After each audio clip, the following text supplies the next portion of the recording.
Hello students and welcome back again.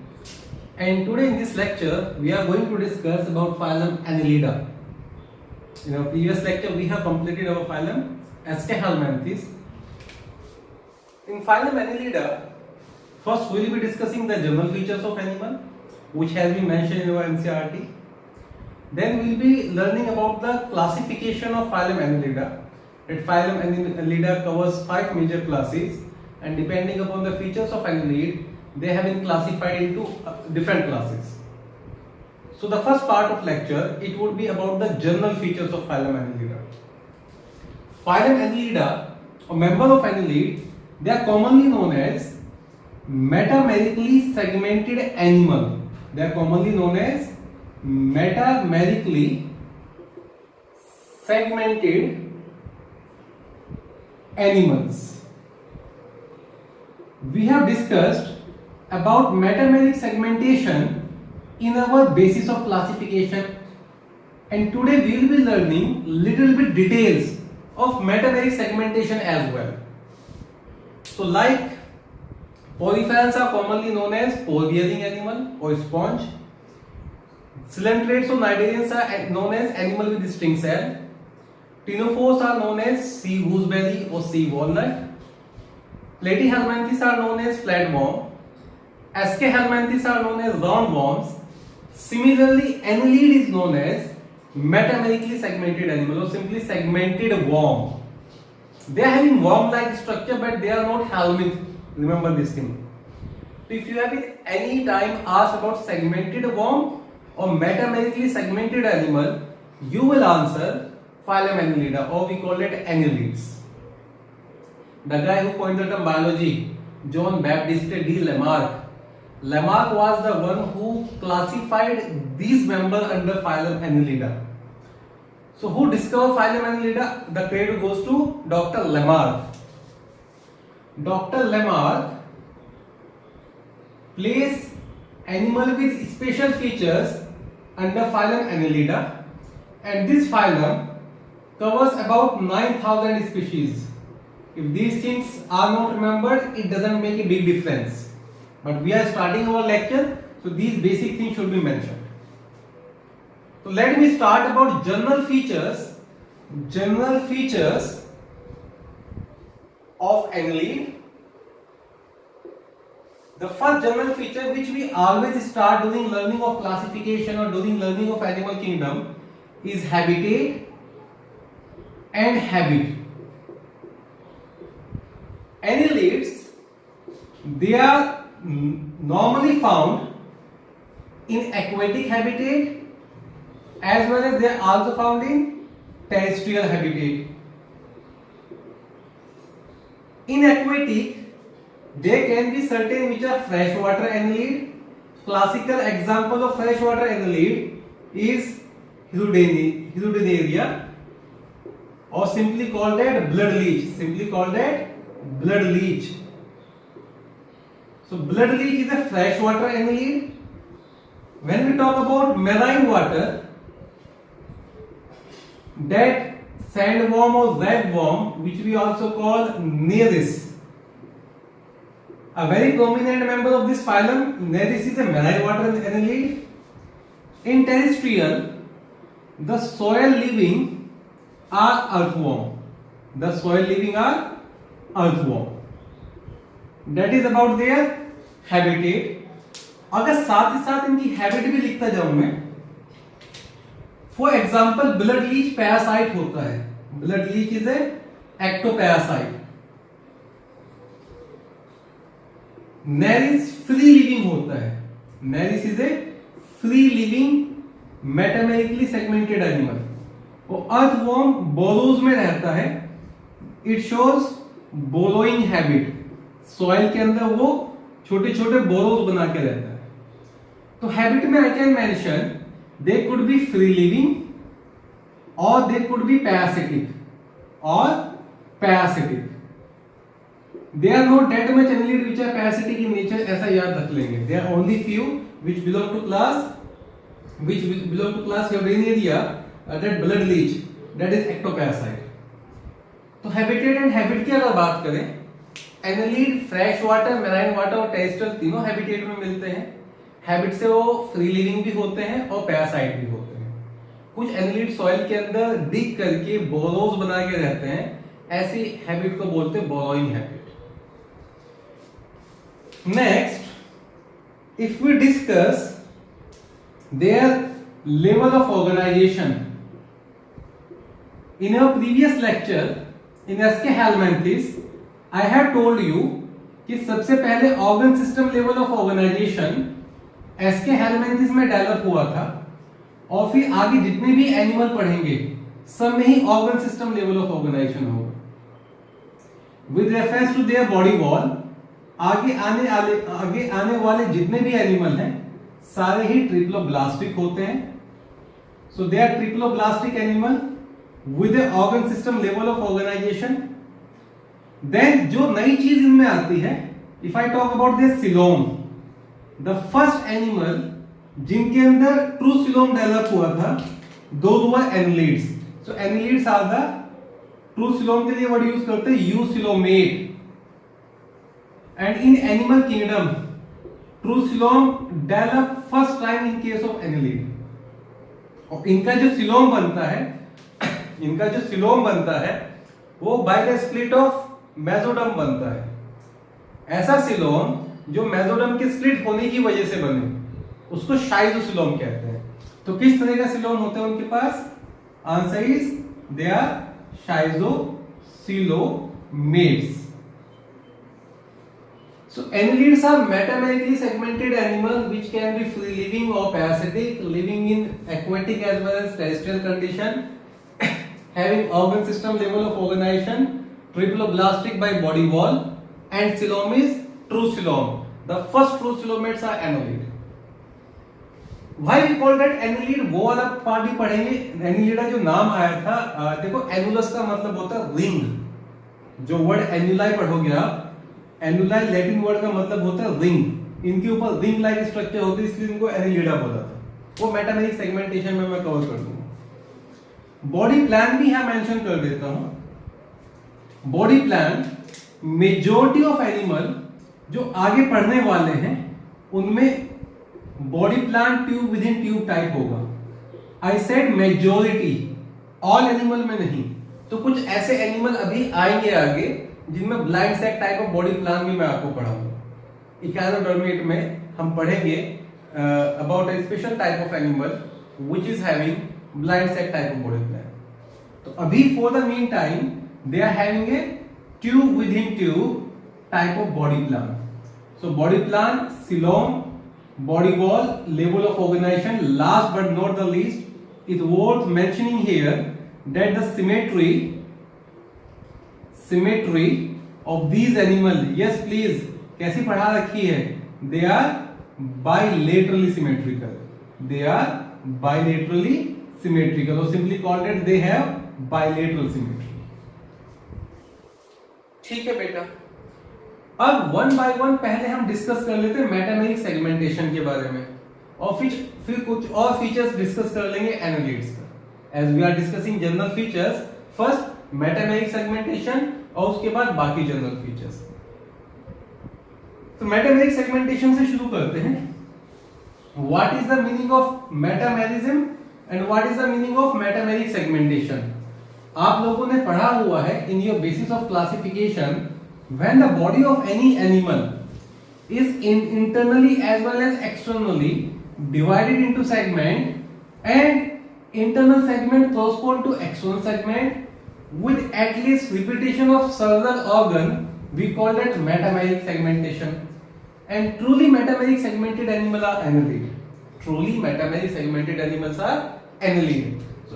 So let us start about metameric segmentation concept, and let me tell you about few things in metameric segmentation. Do I again need to mention the definition here? Definition of metameric segmentation is already discussed. I am writing it in short, and I believe कि आप revision कर लेंगे जाके अपने notes में। Body is externally and internally divided into segments, divided into segments with at least repetition of several organ, with serial repetition of several organ, with serial repetition of several organs. I told you वो worm like होते हैं, तो अगर मैं उनका body आपको बना के दिखाऊं, सेगमेंटेशन समझाने की कोशिश करूं आपको या सेगमेंटेशन समझाऊं, तो let's say this is the body of animal here. Cylindrical body है, एंड्स टेपरिंग नहीं होते हैं, ब्रॉडर एंड्स लाइक दिस. अब बॉडी पे पहले बाहर वाले सेगमेंट पढ़ लेते हैं. बाहर रिंग लाइक सेगमेंट होगा like this. In ring like segment के लिए पहले भी एक वर्ड यूज कर चुके हैं हम. जब मेटामेरिक सेगमेंटेशन पढ़ा रहा था मैं आपको, तो मैंने बताया था आपको कि बेटा रिंग लाइक सेगमेंट जो एक्सटर्नल सेगमेंट होते हैं उनको क्या कहते हैं, और जो इंटरनल सेगमेंट होते हैं उनको क्या कहते हैं. ये जो रिंग लाइक एक्सटर्नल सेगमेंट है, इनके लिए वर्ड यूज करते हैं एन्युलस. एन्युलस बना है एनिलाई से, एन्युलस बना है एन्युलाई से. तो पहले मैं एक्सटर्नल सेगमेंटेशन के लिए वर्ड यूज कर लूं. The external segmentation is known as annulus और एन्युलाई, और एन्युलाई से ही वर्ड आया एन्युलिडा. लेमार्क साहब ने इनको बाहर से देख के कि भाई इनके ऊपर तो रिंग लाइक सेगमेंट से उनको एन्युलिडा कह दिया था. Is that clear? Now external segment के साथ कोरस्पॉन्ड करते हैं इंटरनल सेगमेंट. तो अगर मैं एक्सटर्नल सेगमेंट के नीचे, एकदम नीचे तो नहीं बना सकता 3 डायमेंशन में. ये जो डॉट्स हैं, let's say they are representing internal segment. The red dots are representing internal segment. तो external segment correspond to internal segment. मैं सारे नहीं बनाऊंगा, मैं कुछ ही बना रहा हूं, पर आप याद रखें सारे में ऐसा होगा. और इन इंटरनल सेगमेंट के लिए वर्ड यूज करते हैं सेप्टा. अभी हम ना जर्नल फीचर्स पढ़ रहे हैं. ऐसे भी कुछ केसेस पढ़ेंगे जहां पर सेप्टा प्रेजेंट नहीं है.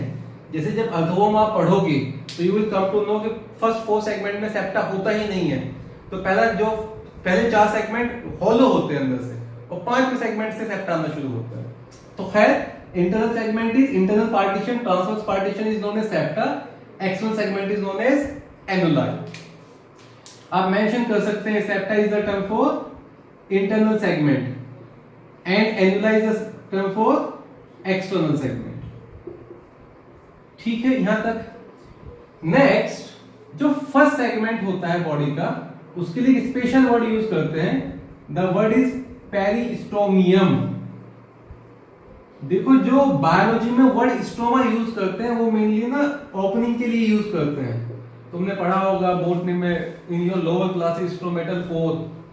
ये stoma is something which is having a opening. तो जहां माउथ होगा, फर्स्ट सेगमेंट में माउथ होगा, जिस सेगमेंट में माउथ होता है उसको बोलते हैं पेरिस्टोमियम. तो first segment is known as peristomium. जो लास्ट सेगमेंट होता है, इसके लिए वर्ड यूज करते हैं पाइजीडियम. तो first segment is peristomium, last segment जिसमें एनस वगैरह होगा उसको बोलेंगे पाइजीडियम. अब लेट्स से ये जो ओपनिंग है ये क्या है? ये है mouth. First segment is having mouth here. Now attention please. इस माउथ के चारों तरफ, इस माउथ के ऊपर एक फ्लैप लाइक स्ट्रक्चर होता है. There is a flap-like structure which covers the mouth, something like this.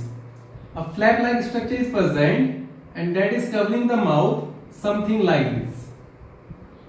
जब स्ट्रक्चर बनाते याद रखना ये फर्स्ट सेगमेंट नहीं है. ये जो मैं बना रहा हूं ये flap like structure, muscular flap like structure. For example, मैं अपने माउथ के ऊपर मास्क लगा लेता हूं, तो जो मेरा माउथ है वो फर्स्ट सेगमेंट में, उसके ऊपर जो मस्कुलर फ्लैप लाइक स्ट्रक्चर है वो फर्स्ट सेगमेंट नहीं है. इसके लिए वर्ड यूज करते हैं प्रोस्टोमियम. बहुत बार क्वेश्चन पूछा जाता है, बहुत बार बच्चे गलती करते हैं. Prostomium is not the first segment. Prostomium is a muscular flap covering mouth. A muscular flap covering mouth is prostomium. And after prostomium, the second thing जो भी होगा that would be peristomium. So prostomium is a flap-like covering which is flap-like structure which is covering mouth. Below clostridium is the first segment which is peristomium, then the last segment which is pygidium. Segments वगैरह clear हुए? तो एक quick revision.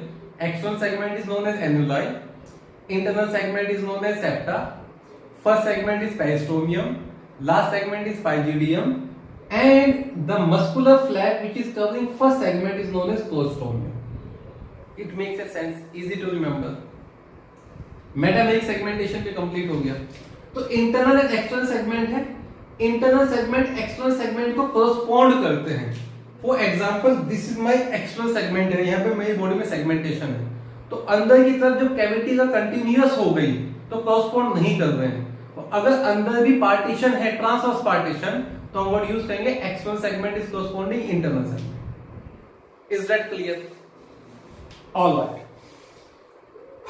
Then we have certain more things which are, तो internal segment correspond to external segment with serial repetition of several organ. इसका मतलब क्या होता है? For example ये माउथ है तो यहाँ से एलिमेंट्री कैनाल शुरू हुआ होगा इसका. ये माउथ है तो यहाँ पर फेरिंक्स आएगा, इसोफेगस आएगा, then let's say so called stomach वाला पार्ट आ गया जो गिजर्ड वगैरह इसमें पढ़ोगे, या इंटेस्टाइन आ गया और यहाँ तक एनस आ गया. तो esophagus is also present in this segment, esophagus is also present in this segment, और esophagus is also present in this segment. तो यहाँ से लेके यहाँ तक लेट्स से esophagus. तो there is serial repetition of certain organs. Organ esophagus is present in segment number 3, segment number 4, let's say segment number 5. मैं ये कोई एग्जैक्ट डाटा नहीं है, मैं एक एग्जांपल देके बता रहा हूँ. Is that clear? Okay. So definition of metameric segmentation, concept of metameric segmentation and terminology related to metameric segmentation is clear, right? अब पढ़ते हैं आगे. एक और चीज यहां पे मैं मेंशन करूंगा. कुछ पार्ट होता है इस मेटामेरिक सेगमेंटेड बॉडी में जहां पे सेगमेंटेशन विजिबल नहीं होते हैं. Let's say this is a part जहां पे अनसेगमेंटेड एरिया है. There is a part in animals body where segmentations are not present and it's a unsegmented part. और इस पार्ट में कुछ secretory cell डेवलप हो जाती है. In this part there are certain secretory cells which are developed like this. तो मैं इस पार्ट के लिए वर्ड यूज करता हूं ग्लैंडुलर पार्ट. बॉडी के अंदर एक ऐसा एरिया है जहां सेगमेंटेशन वगैरह नहीं होता है और ग्लैंड्स डेवलप हो जाती है. इस पार्ट के लिए वर्ड यूज करते हैं क्लाइटेलम. सो क्लाइटेलम का डेफिनेशन होगा a glandular region where segments are absent. Clitellum is a glandular region where segments are absent. Is that clear? Sir clitellum का फंक्शन भी बता दो, ये बनता क्यों है, ये ऐसा होता क्यों है इनमें. Clitellum help in reproduction. Clitellum help in reproduction. क्या काम होता है? अभी आप ऐसे याद रखो कि जब ये एनिमल अपने एग को ले करते हैं, जब ये अंडे देते हैं, तो नेचर ने एक बहुत ही कैरेक्टरिस्टिक ब्रीफ केस बनाया है जिस ब्रीफ केस में इनके एग्स स्टोर हो जाते हैं. For example this animal is laying egg here. These are the eggs which are laid here, and these eggs they are covered by a very special covering. अब ये जो special covering होती है इसके लिए आगे चल के वर्ड यूज करेंगे. It is known as egg case और ootheca. It is known as egg case और ऊथिका, या फिर एनिलिडी के केस में इसको बोलते हैं कुकॉन. इस ब्रीफ केस का नाम होता है बेटा कुकॉन. तो what is cocoon? It's a brief case where eggs are laid. और क्लाइटेलम का काम होता है कुकॉन को बनाना. तो जब ब्रीडिंग सेशन आता है और जब ये रिप्रोड्यूस करना शुरू करते हैं तो क्लाइटेलर ग्लैंड से कुछ सिक्रेशन आते हैं जो एग्स को कवर कर लेते हैं. इस स्ट्रक्चर को बोलते हैं कुकॉन. और कुकॉन कौन बनाता है? क्लाइटेलम. तो glandular region where segments are absent, clitellum is involved. अगर फंक्शन की बात करें, clitellum is involved. Yes please, it is involved in what? In cocoon formation. तो आप सबसे पहले तो याद रखना क्लाइटेलम हेल्प करता है रिप्रोडक्टिव एक्टिविटी में, और रिप्रोडक्टिव एक्टिविटी में क्या हेल्प करता है, कुकोन फॉर्मेशन में हेल्प करता है। कुकोन को आगे चल के थोड़ा और डिस्कस कर लेंगे जब हम क्लासिफिकेशन पढ़ेंगे। तो body metameric segmentation, first segment, covering of first segment, last segment, external segment, internal segment and clitellum, ये 5 चीजें क्लियर हो गई। फॉर द मीन टाइम आप ये याद रखें, हर एनिमल में क्लाइटेलम नहीं डेवलप होता इन एनिलिडा। एनिलिडा में सब में क्लाइटेलम नहीं डेवलप करेगा। क्लाइटेलम जनरली डेवलप करता है ऐसे एनिमल में जो मोनोशियस है, या मैं कहूं जो हर्माफ्रोडाइट है, जो बाइसेक्सुअल है। जो यूनिसेक्सुअल एनिमल पढ़ेंगे उनमें क्लाइटेलम डेवलप नहीं करता है, एग्जांपल होगा नेरिस। और जो बाइसेक्सुअल एनिमल पढ़ेंगे, जैसे आप पढ़ोगे अर्थवॉर्म के बारे में या आप पढ़ोगे ब्लड लीच के बारे में, इन दो में क्लाइटेलम डेवलप करता है। फिर मैं बताऊंगा आपको कि अर्थवॉर्म में परमानेंट क्लाइटेलम रहता है, चाहे वो ब्रीड कर रहा है या नहीं ब्रीड करता है, और ब्लड लीच में ब्रीडिंग सेशन में एक टेम्पररी क्लाइटेलम डेवलप करता है। फिर मैं आपको सेगमेंट भी बताऊंगा कि अर्थवॉर्म में 14 segment to 16 segment clitellum develop होता है। In case of blood leech segment number 9, segment number 10 and segment number 11 modify होकर क्लाइटेलम बना देते हैं। तो क्लाइटेलम क्या होता है, अभी ये क्लियर हो गया। जब क्लासिफिकेशन में क्लाइटेलम का कंसेप्ट बता रहा हूं तो शायद आपको चीजें क्लियर हो जाएंगी। तो metameric segmentation is clear. Next, coming back to the general features. अब ये जो एनिमल होते हैं बेटा, इनके ऊपर ये ना बहुत ही सॉफ्ट होते हैं।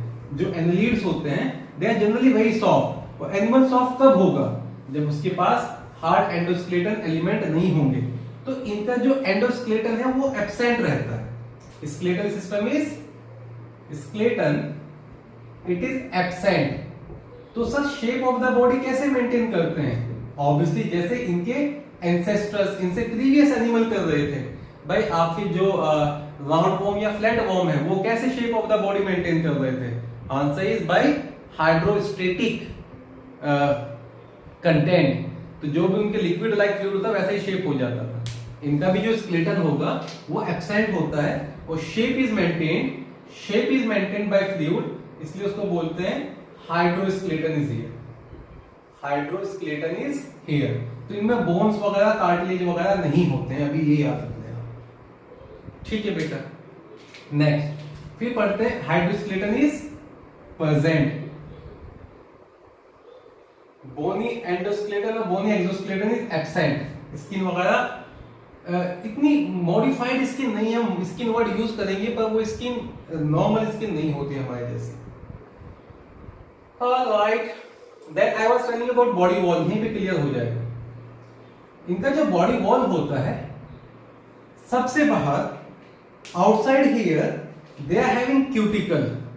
Outside here they are having cuticle. This cuticle is resistant to certain things, that is soft in nature and that is not living, that is non-living। तो जैसे क्यूटिकल पहले से पढ़ रहे थे वैसे क्यूटिकल अब होगा। ठीक है। क्यूटिकल के बाद there is epidermis, और इनकी जो एपिडर्मिस होती है वो सिंगल लेयर्ड होती है।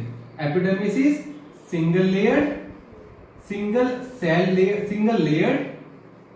तो सेल्स की एक ही लेयर होगी, और ये जो क्यूटिकल है ये एपिडर्मिस से सिक्रेट करती है। The cuticle is secreted by epidermis.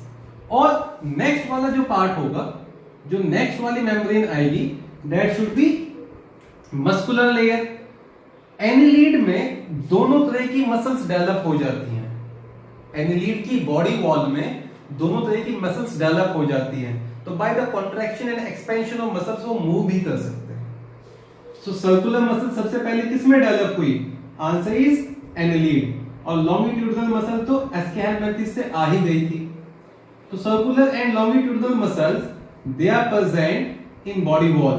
Remember these muscles are smooth muscles, these muscles are smooth muscles। So it is worth mentioning here,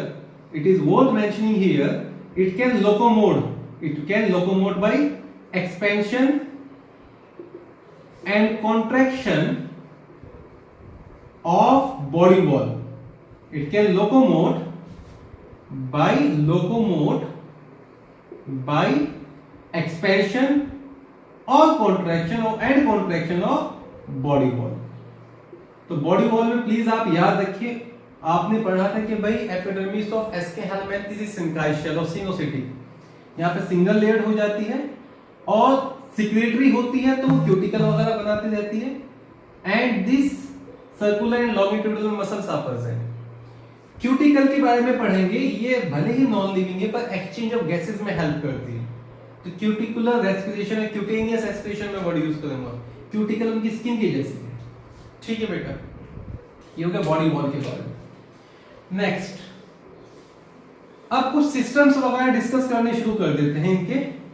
now coming on the discussion of certain systems. सबसे पहले digestive system पढ़ लेते हैं। मैं tube within tube type of body plan बता के आया हूं, तो दो चार चीजें मेंशन कर देता हूं। डाइजेस्टिव सिस्टम कंप्लीट तो एस्के हेलमिंथेस में ही हो गया था, इनके पास भी कंप्लीट होता है। जो ट्रू डाइजेस्टिव ग्लैंड्स डेवलप हुई थी वो सबसे पहले एनिलीड में डेवलप हुई थी। देखो डाइजेस्टिव सिक्रेशंस तो आने शुरू हो गए थे पर वो cell group of cell gland नहीं बना रहा था और वो मल्टीपल फंक्शन कर रहे थे। टू बी वेरी एग्जैक्ट, अगर आप उनको यूनिसेलुलर ग्लैंड की भी बात करें, वो मल्टीपल फंक्शन कर रहे थे। इन case of coelenterate digestive enzyme तो वहीं जहां भी एक्स्ट्रा सेलुलर डाइजेशन होगा। जो फर्स्ट ट्रू डाइजेस्टिव ग्लैंड आई थी वो एनिलीड में आई थी। Complete evolution of true digestive gland. अब जो डाइजेशन हो गया वो कंप्लीटली एक्स्ट्रा सेलुलर हो गया, 100% digestive glands. Now the digestion is completely and completely extra cellular. तो एक सवाल पूछा गया था कि भाई ट्रू डाइजेस्टिव ग्लैंड किस में डेवलप हुई थी, और बच्चे अपने कंसेप्ट लगा के ना हाइड्रा आंसर करके आ गए थे कि सर हमने तो पढ़ते हैं हम लोग तो भाई हाइड्रा में भी first external then internal. External का मतलब है केमिकल ब्रेकडाउन एंजाइम से ब्रेक हुआ है, और हमने तो बॉडी वॉल में पढ़ा भी है कि उसके अंदर एंडोथेलियो ग्लैंडुलर सेल होती हैं। तो वो ट्रू डाइजेस्टिव ग्लैंड नहीं थी, वो मल्टीपल फंक्शन कर रहे थे एक्चुअली, ठीक है बेटा। नेक्स्ट, तो डाइजेशन के लिए इतना ही याद रखें।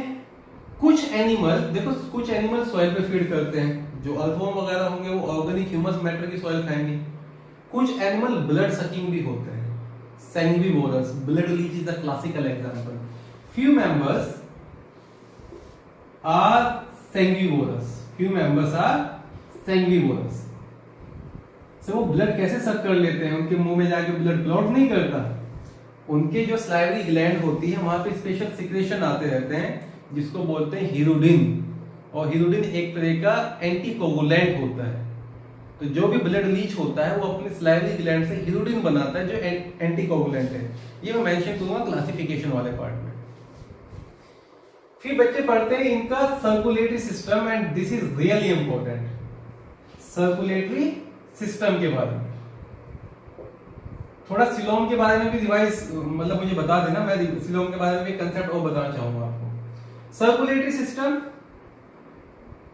ज्यादातर में क्लोज होता है, इट इज मोस्टली क्लोज्ड, सब में क्लोज नहीं है। एनसीईआरटी में भले सिर्फ क्लोज के बारे में मेंशन किया हो पर क्वेश्चंस पूछे जाते हैं तो मैं मेंशन कर देता हूं, it is mostly closed except blood leech, except blood leech. तो ब्लड लीच के पास कैसा होता है sir? Blood leech is having open circulatory system, और बाकी के पास कैसा होता है? Close circulatory system. अब क्लोज सर्कुलेटरी सिस्टम में क्या होता है? ब्लड वेसल्स होती हैं। Let's say there is a large blood vessel here, ये डोर्सल टाइप है जिसको डोर्सल ब्लड वेसल कहते हैं, और there is other blood vessel here, ये वेंट्रल साइड पे इसको वेंट्रल ब्लड वेसल कहते हैं। और छोटे छोटे ब्लड वेसल्स हैं जो इनको इंटरकनेक्ट कर रहे हैं। Transverse blood vessels are also interconnecting them like this. अब इनके अंदर हमेशा जो ब्लड है वो ट्रैवल करता है in the well defined blood vessels. Blood travel करेगा in the well defined blood vessels. कभी भी ब्लड सेल और टिश्यूज के डायरेक्ट कांटेक्ट में नहीं आता। तो ऐसे सर्कुलेटरी सिस्टम को क्या कहते हैं? Close type. केस नंबर 1 ये डिस्कस हुआ है पहले, बट मुझे थोड़ा याद आ रहा है वहां पर ना आपका ब्लड हो गया था वीडियो, कुछ बच्चों ने शिकायत किया था, तो मैं फटाफट एक बार ये बता ही देता हूं आपको। It will take 2 minutes only कि ओपन और क्लोज टाइप में क्या फर्क होता है। पहले क्लोज टाइप की बात करता हूं। एक blood, this is something which you can visualize what it is. Yes please. That's your heart. Okay. सबसे पहले हार्ट पे एनीलिडा में डेवलप हुआ था. तो this is let's say something called as heart. अभी मैं एनीलिडा का नहीं बता रहा हूं, मैं कंसेप्ट बता रहा हूं आपको कि कुछ ब्लड वेसल हैं जो हार्ट से ब्लड लेके बाहर आती हैं. इन ब्लड वेसल को क्या बोलते हैं? आर्टरीज. सो वो ब्लड वेसल जो हार्ट से ब्लड बाहर लेके आती हैं, they are known as arteries. अब आर्टरीज आगे चल के डिवाइड कर जाएंगी and they would make what? They would make arterioles. और आर्टरियोल्स आगे चल के डिवाइड करेंगे and these structure would be known as capillaries. Arteriole further divide and these structure are known as capillaries here. ठीक है बेटा. Arterioles further divide and these structures are known as capillaries here. फिर capillaries unite करती है तो क्या बनता है? When capillaries unite, what is formed here? This structure is known as venules. और फिर जो common एक structure बन जाते हैं इसको क्या बोलते हैं? Veins. So arteries, arterioles, capillaries, venules and veins. ये होता है क्लोज सर्कुलेटरी सिस्टम. जो ब्लड है वो आर्टरीज में फ्लो करेगा, वहां से आर्टरियोल जाएगा, वहां से कैपिलरीज जाएगा. कैपिलरीज में साइट ऑफ एक्सचेंज होता है. ब्लड के पास जो भी कुछ है वो उसने टिश्यू को दे दिया, टिश्यू के पास जो भी कुछ है वो उसने ब्लड को दे दिया. ये ब्लड जाएगा वेन्यूल्स के पास और वेन से बाहर निकल जाएगा. तो close type of circulatory system में जितने भी टिश्यूज होते हैं उनसे ब्लड कभी भी डायरेक्ट कांटेक्ट में नहीं आता है. ठीक है. और साइट ऑफ एक्सचेंज क्या होता है? Capillary level. ये तो क्लोज सर्कुलेशन की बात हो गई. फिर जब ओपन सर्कुलेशन की बात करते हैं, ओपन सर्कुलेशन में लेट्स से जो पंपिंग स्ट्रक्चर है, ये जो हार्ट है ये डायरेक्ट पंप कर रहा है ब्लड. अब हार्ट से कुछ वेसल्स निकल सकते हैं जिनको हम आर्टरियोल, हाइपोथेटिकली आर्टरियोल कह देते हैं. और ये वेसल डायरेक्टली ओपन स्पेस में ब्लड पंप कर रही हैं और सेल और tissues direct contact of blood में होते हैं. तो ये जो ओपन स्पेसेस के लिए वर्ड यूज किया था साइनसेस और लेक्यूने. तो when cells and tissues are directly bathing in blood we called it open circulation and when cell never come in the direct contact of blood we called it close circulation. Okay. तो circulatory system mostly it is closed, but exception in case of blood leak circulatory system is open. In case of blood leak circulatory system is open. फिर आप याद रखेंगे circulatory system पढ़ रहे हैं तो heart, a pulsatile heart, एक heart जिसमें पल्स जनरेट हो. A pulsatile heart is present in annelid and it is first appeared or first evolved in annelid. और डोंट अंडरस्टिमेट एनिलीड, इनके पास मल्टीपल हार्ट्स होते हैं.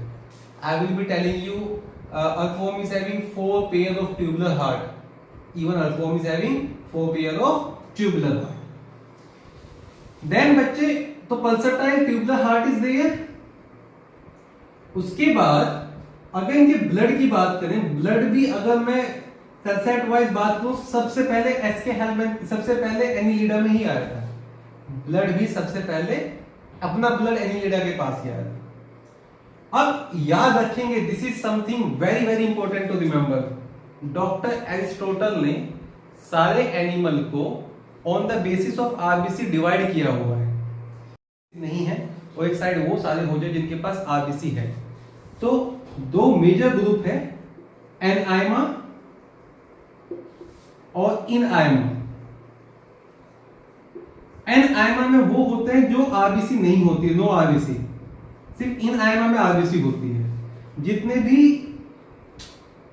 इनवर्टिब्रेट्स हैं, जितने भी इनवर्टिब्रेट्स हैं उनमें आरबीसी नहीं होती है.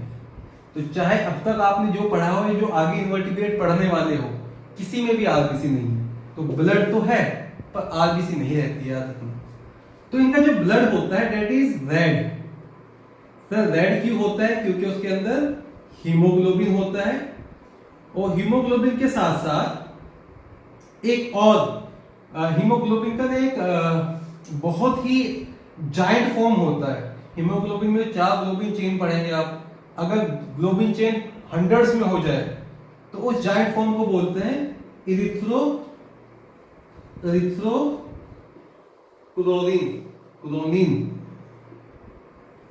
तो आइदर हीमोग्लोबिन और इरिथ्रोक्लोरीन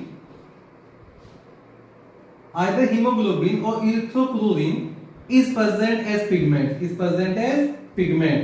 तो पिगमेंट तो होता है ब्लड में, पर याद रखना है पिगमेंट आरबीसी में नहीं होता क्योंकि आरबीसी एब्सेंट होती है। तो ये जो पिगमेंट है कहां डिसॉल्व है? This pigment is dissolve here, this pigment is dissolve in plasma, it is dissolve in plasma.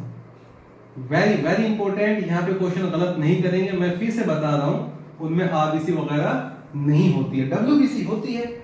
उन डब्ल्यूबीसी को अमीबोसाइट कहते हैं। क्यों अमीबोसाइट कहते हैं? क्योंकि वो अमीबा के जैसे चल रही हैं।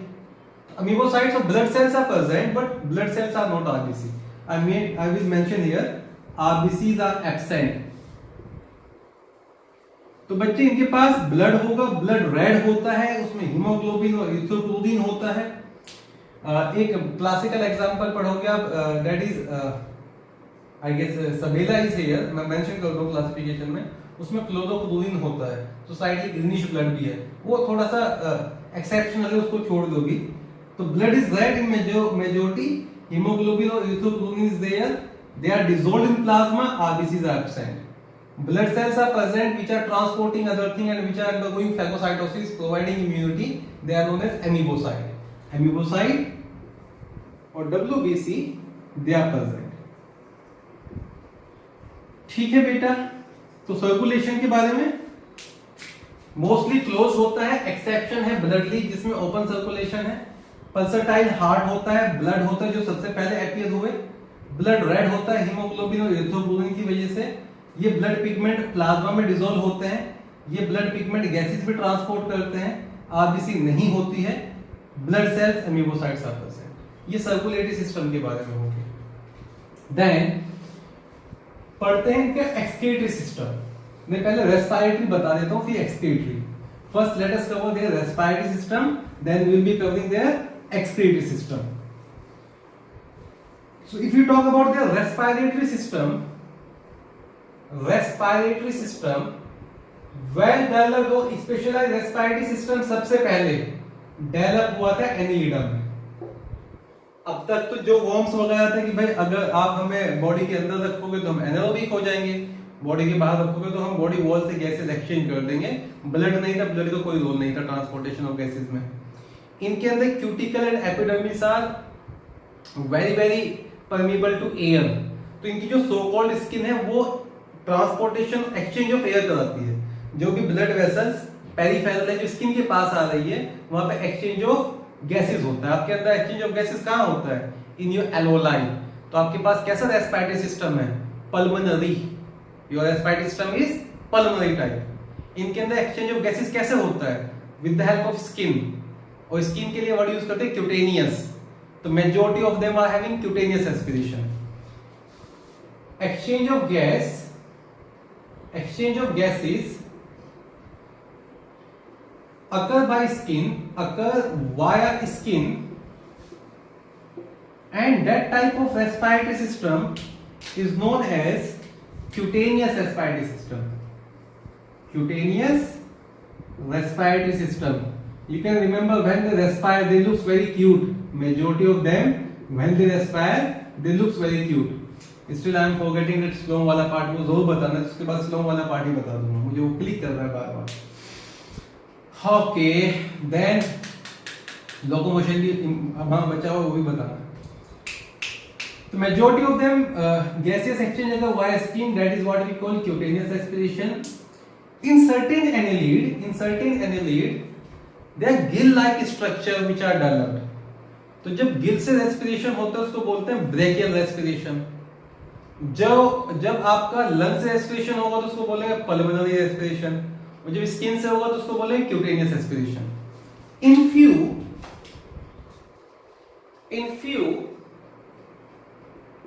Gills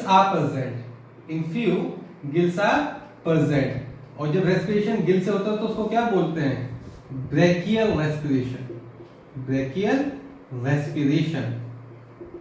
I will be telling you the name of few annelid which are having brachial respiration. Example is Arnicola, Amphitrite, Teribella, and last but not the least, Serpula.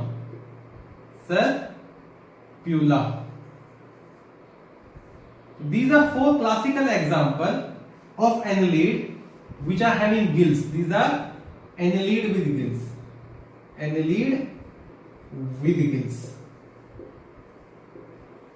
ये हो गया बेटा रेस्पिरेटरी सिस्टम के बारे में। अब इनके सिलोम का पार्ट बताया तो देखो इनकी जो सिलोम होती है वो कंटिन्यूअस ना होकर वो सेप्टा में होती है लाइक दिस। बॉडी में इंटरनल सेगमेंटेशन है तो बॉडी कैविटी भी कहाँ में होगी, सेप्टाज में होगी, और इसके अंदर होता है सिलोमिक फ्लूइड भरा हुआ। जो आउटर मेम्ब्रेन होती है उसको पैराइटल लेयर बोलेंगे और जो इनर मेम्ब्रेन होगी उसको विसरल लेयर बोलेंगे। इतना समझ में आया? सिलोम के अलावा जो बाकी जगह बच जाता है जहाँ सिलोमिक फ्लूइड नहीं है, there are certain species which are like this and they do not have coelomic fluid. उनके अंदर एक बहुत ही कैरेक्टरिस्टिक एडिपोज कनेक्टिव टिश्यू होता है।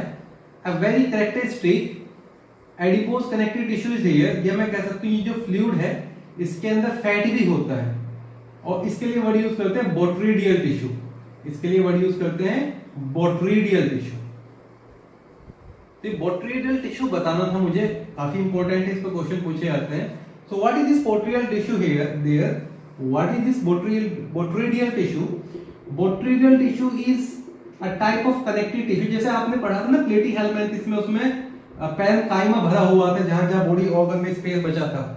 ऐसे जहां सिलोमिक फ्लूइड नहीं होता है उन जगह एक स्पेशल कनेक्टिव टिश्यू होता है जिसका नाम होता है botryoidal tissue. And botryoidal tissue क्या काम करता है? It store fat and more importantly it also eliminate excreta and it is involved in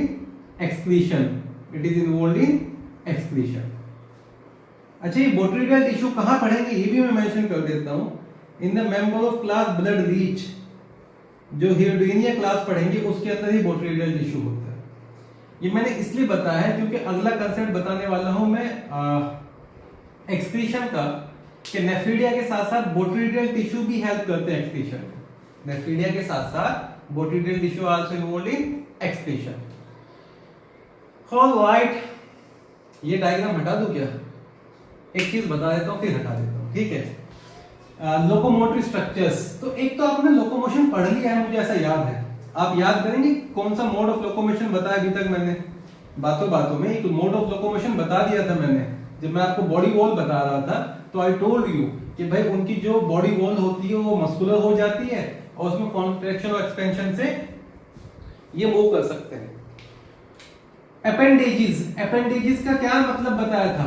appendages are the body outgrowth. I am having 2 hands on my body, these are my appendages. तो appendages क्या क्या होते हैं इनके पास? Appendages obviously my hand does not help in locomotion until unless I am standing straight. I might be using them in locomotion in different activities. Even my legs are kind of appendages.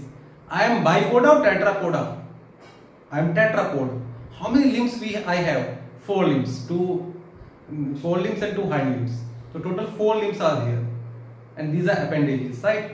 ऐसे इनके अंदर appendages होंगे. Appendages are meant for locomotion and other function as well. Appendages में पहला appendage में बताने वाला हूँ पैरापोडिया के बारे में। पैरापोडिया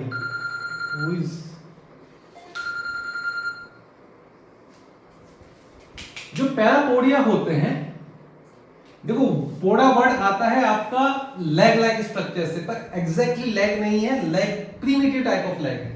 पैरापोडिया फ्लैशी, फ्लैश समझते हैं, a piece of meat, muscular structures. Parapodias are fleshy muscular structure. जो सेगमेंट्स होते हैं उन सेगमेंट से, अगर मैं पहले सेगमेंट को हटा दूं, बाकी के जो सेगमेंट्स हैं कुछ एनिलीड में ये फ्लैशी स्ट्रक्चर आइज होने शुरू हो जाते हैं। ये फ्लैशी स्ट्रक्चर काहे में हेल्प करेंगे? These fleshy structure are helping in, yes please, locomotion. In case of Nereis, जब हम नेरिस पढ़ेंगे उसके अंदर खूब सारे पैरापोडिया पढ़ेंगे। तो पहला अपेंडेज क्या पढ़ा आपने? Parapodia. What is the function of parapodia? It is locomotory in nature, locomotion.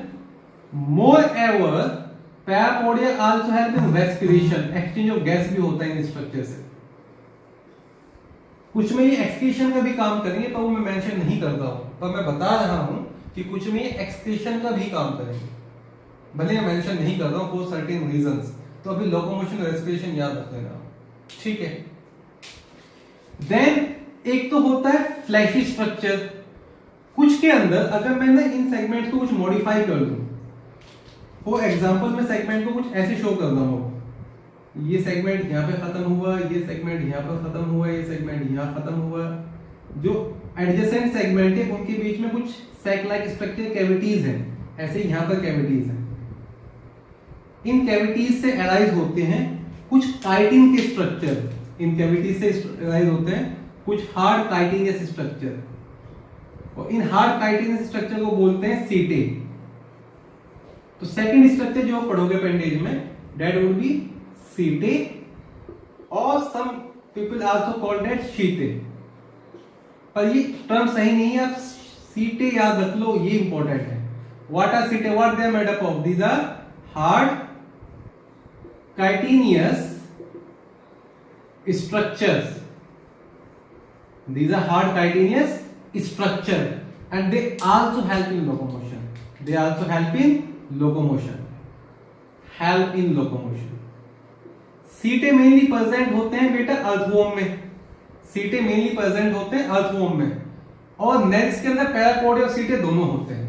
तो नेरिस के अंदर तो ये लेट से सीटे यहाँ पर, और यहाँ पर पैरापोडिया भी प्रेजेंट है, यहाँ पर आपके पैरापोडिया भी निकल रहे हैं। जब आप नेरिस का डायग्राम देखोगे तो वो बहुत ही ज्यादा हेवी सा हो जाएगा, ठीक है। सीटे को शीते भी कहते हैं, जो मैंने वर्ड लिखा था हटा दिया वो अलग बात है, लिख दो दोबारा से।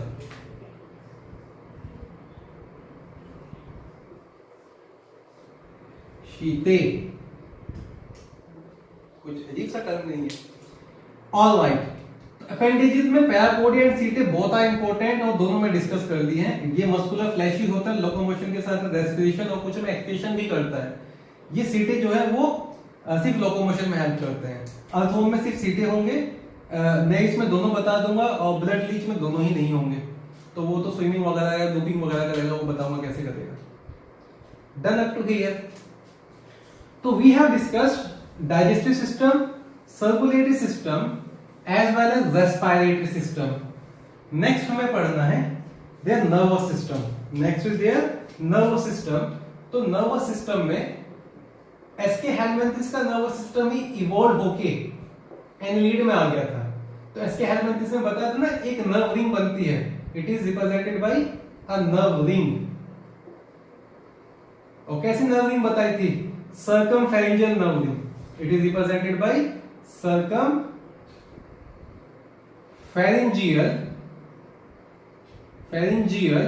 नर्व रिंग, और ये नर्व रिंग ही ब्रेन को रिप्रेजेंट करती है।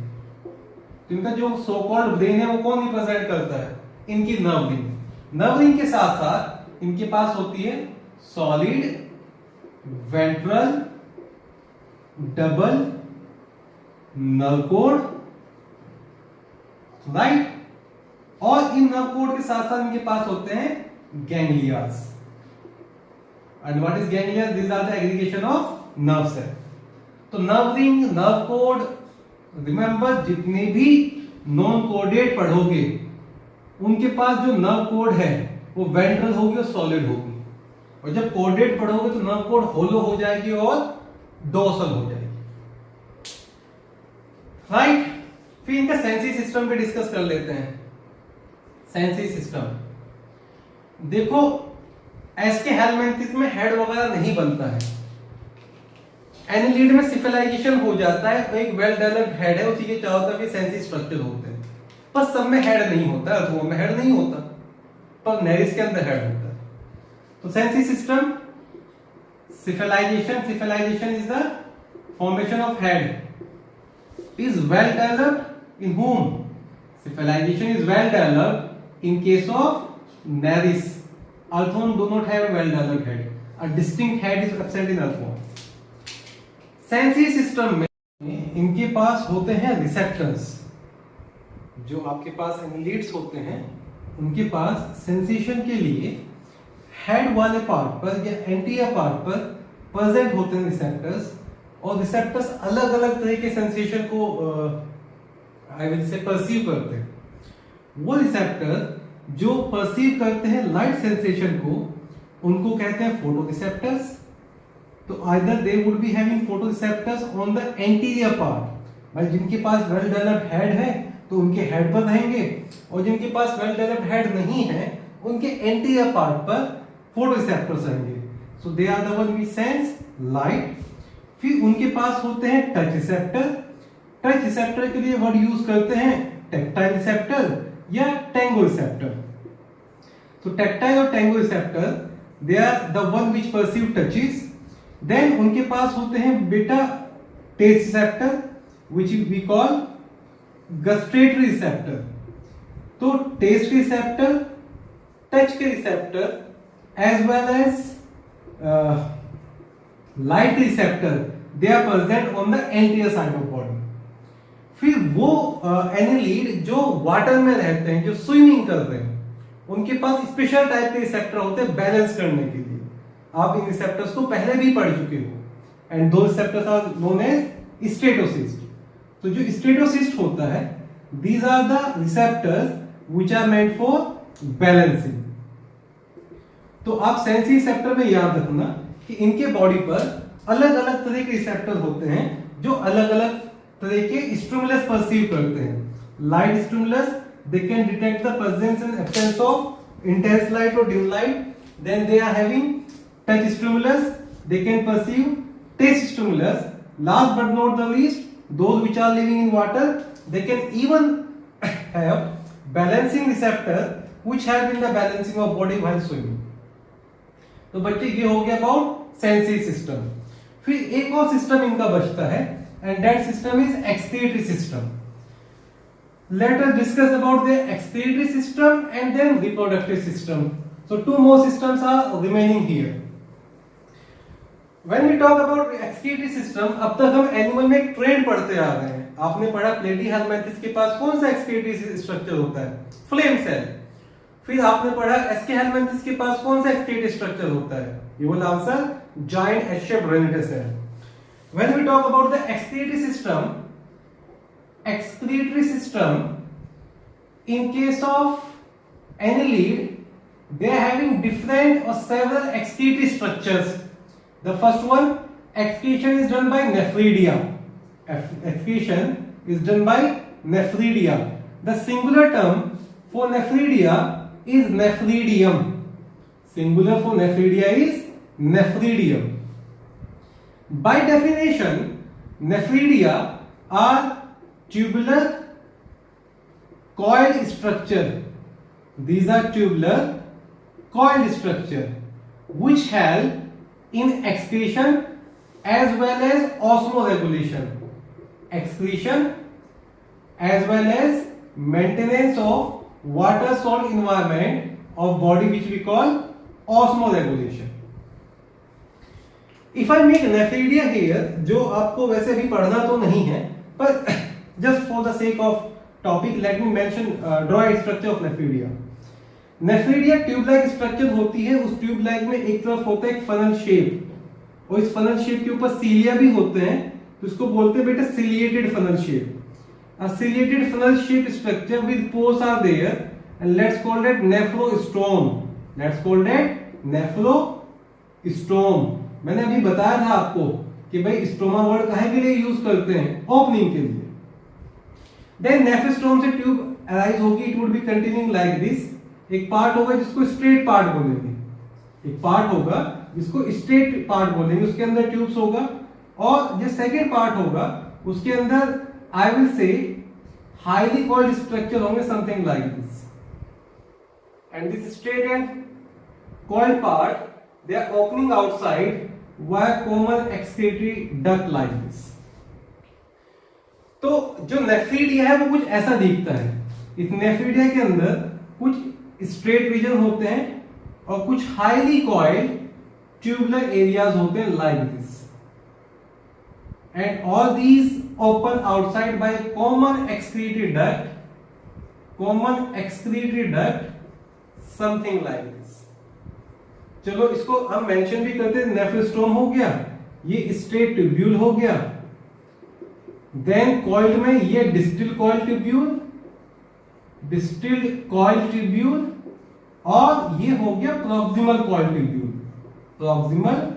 Coil tubule. इस डिस्टिल कॉइल ट्यूब्यूल से कुछ ट्यूबुलर पार्ट ऐसे भी चले जाते हैं, इसको एपिकल ट्यूब्यूल बोलते हैं, this is known as apical tubule. तो अभी आप ये याद रख लें कि भाई नेफ्रीडिया ट्यूबुलर स्ट्रक्चर होते हैं जिसमें कॉइल ट्यूब्स होती हैं। अब ये नेफ्रीडिया जो भी यहां पर ब्लड होगा, चाहे ओपन सर्कुलेटरी सिस्टम है क्लोज सर्कुलेटरी सिस्टम है, they can eliminate all the waste material from the blood like this, and from here the excretory product has been released. From here the excretory product has been released. You got my point? तो mainly जो major excretory structure होती है वो होती है nephridia. अब nephridia को हम on the basis of position classify भी करते हैं, नेफ्रीडिया को on the basis of position classify करते हैं, and there are 3 types of nephridia. First nephridia जो फेरिंग्स के पास होती है उसको बोलते हैं फेरिंजियल नेफ्रीडिया, फेरिंजियल। सेकंड जो टाइप ऑफ नेफ्रीडिया होते हैं उसको बोलते हैं इंटेगुमेंट्री नेफ्रीडिया, ये with the reference of earthworm बता रहा हूं मैं, और जो थर्ड होगा उसको बोलते हैं सेप्टल नेफ्रीडिया। इनके नाम वगैरह पे क्वेश्चन कैसा बनता है मैं ये बता दूं। अब 2 केस हो सकते हैं बेटा। पहला केस तो ये कि let's say this was the animal here और नेफ्रीडियल पोल आउटसाइड हेयर है, तो केस नंबर 1 कि जो नेफ्रीडिया है वो डायरेक्ट एलिमिनेट कर रहा है आउटसाइड द बॉडी, उसको क्या बोलेंगे एक्सोनेफ्रीडिया और एक्टोनेफ्रीडिया, एक्सोनेफ्रीडिया और एक्टोनेफ्रीडिया, केस नंबर 1। केस नंबर 2 कि ये इंटेस्टाइन, ये उसका डाइजेस्टिव ट्रैक्ट है, ये गट है, ये इंटेस्टाइन है, और नेफ्रीडिया बाहर में ओपन होकर इंटेस्टाइन में ओपन हो रहा है, इसको बोलेंगे एंडोनेफ्रीडिया। और इंटेस्टाइन की वॉल के लिए क्या वर्ड यूज किया था, एंटेरॉन। तो सेकंड टाइप ऑफ नेफ्रीडिया जो मोर कॉमन टर्म यूज होती है, दे आर एक्सोनेफ्रीडिया, एक्सोनेफ्रिक और एंटेरोनेफ्रिक। अब एक्सोनेफ्रिक कौन से होते हैं? एक्सोनेफ्रिक वो सी आई यूज टू रिमेंबर इंटीग्यूमेंट का दूसरा नाम होता है स्किन, वो स्किन बाहर होती है बॉडी पर। तो जो इंटीग्यूमेंट्री है, इंटीग्यूमेंट्री दैट नेफ्रीडिया इज एक्सोनेफ्रिक। और जो बाकी सेप्टल और फेरिंजियल होते हैं, that septal and this pharyngeal, these nephridia are enteronephric। तो पहला जो स्ट्रक्चर होता है जो एक्सक्रीशन में हेल्प करेगा, that is nephridia, a highly coiled tubular structure. Course of evolution में एक्सक्रीटरी स्ट्रक्चर जब इवोल्व हुए थे तो नेफ्रिडिया का इवोल्व होना एक मेजर इवेंट था। तो इससे पहले जो भी कोई इवोल्व हो गया उसको प्रोटोनेफ्रिक कहते हैं। फॉर एग्जांपल आपके फ्लेम सेल प्रोटोनेफ्रिक है और रेनेटे सेल प्रोटोनेफ्रिक है, उन्हें प्रोटोनेफ्रिडिया भी कह देते हैं। और जिसके बाद आएगा चाहे वो आर्थ्रोपोड या मोलस्का कोई भी हो, उनको मेटानेफ्रिडिया भी बोलते हैं। तो nephridia is clear? Alright, by mode of excretion these animals generally, those which are living in water, which are aquatic, they mainly excrete ammonia. Those which are terrestrial, living in soil, they excrete urea. Earthworm का case ये होता है, दोनों excrete करता है depending upon soil का moisture कितना है। So they are majorly ammonotelic, they are majorly ammonic, few like earthworm also produce urea. They have dual excretion, urea plus ammonia। ठीक है बेटा, तो नेफ्रिडिया मेजर एक्सक्रीटरी स्ट्रक्चर है और एक्सक्रीशन ऑस्मोरेगुलेशन दोनों में हेल्प करता है। नेफ्रिडिया के साथ साथ अगर हम अर्थवॉर्म की बात करें, नेफ्रिडिया के साथ साथ उसके पास कुछ येलो कलर की सेल्स होती हैं जिनको बोलते हैं क्लोरेगोजन सेल। कुछ येलो कलर की सेल्स होती हैं जिनको बोलते हैं क्लोरेगोजन सेल्स। अब ये जो क्लोरैकोजन सेल्स हैं ये क्या काम करती हैं? They also involve in excretion as well as they are believed to store glycogen and fat. They store glycogen and some fat. अब ये ग्लाइकोजन और फैट स्टोर कर रही हैं, इसकी वजह से ये जो सेल होती हैं they are working like a organ of your body. They are analogous organ आपने पढ़े होंगे, अलग अलग स्ट्रक्चर होता है, same function. They are analogous to human liver. They are analogous to human liver. ये क्वेश्चन कई बार पूछा गया है, which of the cell is analogous to human liver. तो सेकंड एक्सक्रीटरी सेल्स बता दिया आपको, क्लोरैकोजन सेल. देन अभी एक और कनेक्टिव टिश्यू बता के आया था मैं आपको, द नेम वाज बोट्रिडियल टिश्यू. जो बोट्रिडियल टिश्यू होता है वो कनेक्टिव टिश्यू होता है, वो भी फैट स्टोर करता है और वो एक्सक्रीशन का काम किसमें करता है? That is excrete in case of blood leech. Excrete in case of blood leech and the members of that class. तो तीन मेजर एक्सक्रीटरी स्ट्रक्चर मैंने बताया, तीन स्ट्रक्चर बताए. मेजर इज नेफ्रिडिया, एसेसरी में आ जाएगा chloragogen cell and botryoidal tissue. And you don't forget that parapodia are also believed to be excretory in nature whenever required. मैं मेंशन नहीं कर रहा हूं पर बता के जा रहा हूं. ठीक है बेटा, ये हो गया उनके एक्सक्रीशन के बारे में. जो लास्ट आप पढ़ेंगे, the last system is reproductive system. So let us now discuss the reproductive system of phylum Annelida. And if you are enjoying that video, your concepts are getting clear, don't forget to like the video, right? It's quite annoying to say that to students, but still I will request, if you are enjoying the video, your concepts are getting clear, so hit the like button.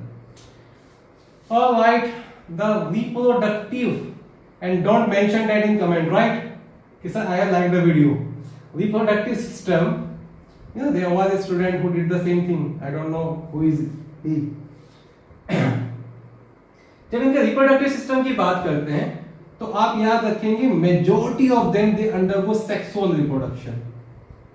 Sir आप majority क्यों कह रहे हैं? क्या तो आप बोलिए कि ऑल ऑफ देम होते हैं, या फिर उनका नाम बताइए जो सेक्सुअल रिप्रोडक्शन करते हैं. देखो ज्यादातर बुक्स में यही लिखा है, वो ओनली सेक्सुअल रिप्रोडक्शन करते हैं.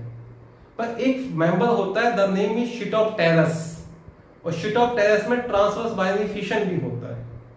तो अगर शिटोप्टेरस को लेके क्वेश्चन आता है तो आप ट्रांसवर्स बाइनरी फिशन मेंशन कर सकते हैं, पर otherwise majority of them are sexually reproducing animal. हम यही पढ़ के जा रहे हैं. सेक्सुअल रिप्रोडक्शन करते हैं. सेक्सेस सेपरेट भी हो सकते हैं उनमें, दे आर यूनिसेक्सुअल. और कुछ इंडिविजुअल में सेक्सेस, दोनों सेक्सेस एक ही इंडिविजुअल में भी प्रेजेंट होते हैं. They could be bisexual, और मैं कह सकता हूं उनको hermaphrodite. जो hermaphrodite होते हैं उनके अंदर नेचर होता है प्रोटोएंड्रस. प्रोटोएंट्री और प्रोटोएंड्रस बढ़ चुके हैं, पहले मेल वाले जो गोनेट्स है वो डेवलप कर जाएंगे. कौन कौन से बाइसेक्सुअल है? Classical example is Pheretima. Pheretima is the other name of earthworm. कुछ और अर्थवॉर्म के नाम भी आपको बताए जाएंगे, like Lumbricus and Megascolex in the classification part. And second, no fun in telling, blood leech Hirudinaria. Blood leech Hirudinaria that is also bisexual. और जब यूनिसेक्सुअल की बात करते हैं तो नेरिस, सैंडवॉर्म और ragworm that is the unisexual organism. तो reproductive system में सेक्सेस सेपरेट भी हो सकते हैं बच्चों, सेपरेट फ्यूज भी हो सकते हैं, सेक्सेस फ्यूज भी हो सकते हैं, राइट. सेक्सुअल रिप्रोडक्शन करते हैं, गैमेट्स बनाएंगे, गैमेट्स फ्यूज भी होने चाहिए फिर तो फर्टिलाइजेशन की अगर बात करें तो प्लीज मेंशन हियर, चाहे वो पानी में रह रहे हो या पानी के बाहर रह रहे हो, फर्टिलाइजेशन एक्सटर्नल होता है. तो पानी में रह रहे हैं तो भाई मीडियम मिल जाता है, आराम से गैमेट फ्यूज हो जाए. जो पानी के बाहर रहे, जैसे अर्थवॉर्म की बात करें, अर्थवॉर्म तो पानी से बाहर रह रहा है, इसके फर्टिलाइजेशन में दिक्कत आती है आंसर यस. तो ये गिल्डर लाइक स्ट्रक्चर बना लेता है. याद है क्लाइटेलम का कुछ फंक्शन बताया था. तो जो पॉपकॉर्न होता है, जो गिल्डर लाइक स्ट्रक्चर होता है, उसमें फर्टिलाइजेशन होगा, वो आउटसाइड द बॉडी है, तो फर्टिलाइजेशन एक्सटर्नल ही पड़ेंगे. देन आता है इनके डेवलपमेंट का पार्ट. अगर इनके डेवलपमेंट की बात करें, development again could be direct, could be indirect. तो अगर डायरेक्ट डेवलपमेंट होगा तो कितने लार्वास आएंगे? सर डायरेक्ट डेवलपमेंट में एक भी लार्वा नहीं आता है। किसके अंदर डायरेक्ट डेवलपमेंट होगा? Answer is earthworm exhibit direct development, blood leech also exhibit direct development. और अगर इनडायरेक्ट डेवलपमेंट होगा तो बीच में एक ऐसी स्ट्रक्चर आएगी जो एडल्ट से मोड ऑफ लिविंग में भी अलग है और स्ट्रक्चर में भी अलग है, और उसको बोलते हैं लार्वा। लार्वा का जो क्लासिकल नाम होता है वो होता है ट्रोकोफोर लार्वा। Trochophore larva. एक और लार्वा क्लासिफिकेशन में बताऊंगा लोबेंस लार्वा के बारे में, वो बाद की बात है। तो trochophore larva is the characteristic larva of Annelida, और ये किसका लार्वा होता है बेटा? नेल्स।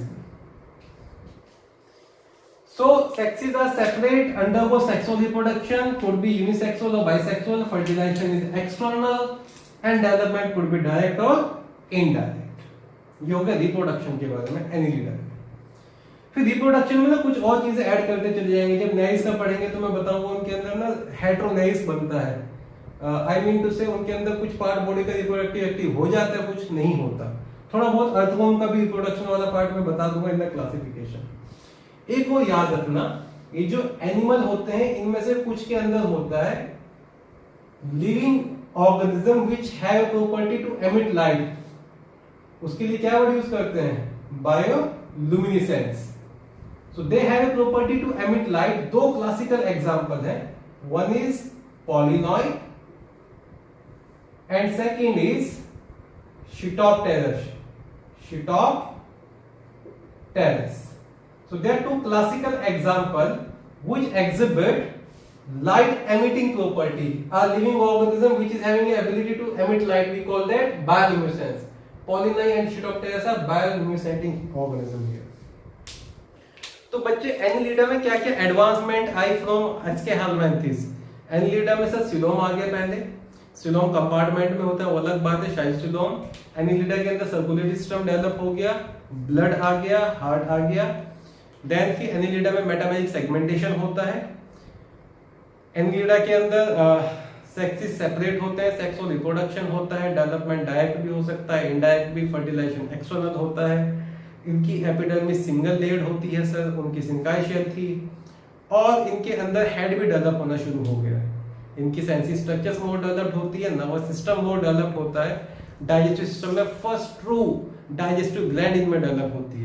रेस्पिरेटरी सिस्टम में सर स्पेशलाइज्ड रेस्पिरेटरी ऑर्गन्स आ गए हैं। Skin is acting as respiratory organ in major, और जिनमें स्किन नहीं होता उनमें गिल से भी रेस्पिरेशन होता है। Then circulatory system sir well defined हो गया, क्लोज्ड एंड ओपन टाइप दोनों, राइट। तो annelids are more advanced than aschelminthes, अभी याद रख के चलेंगे। This is all for this lecture. In the next part we are going to learn about classification. Again I repeat, if you learn from this video, hit the like button.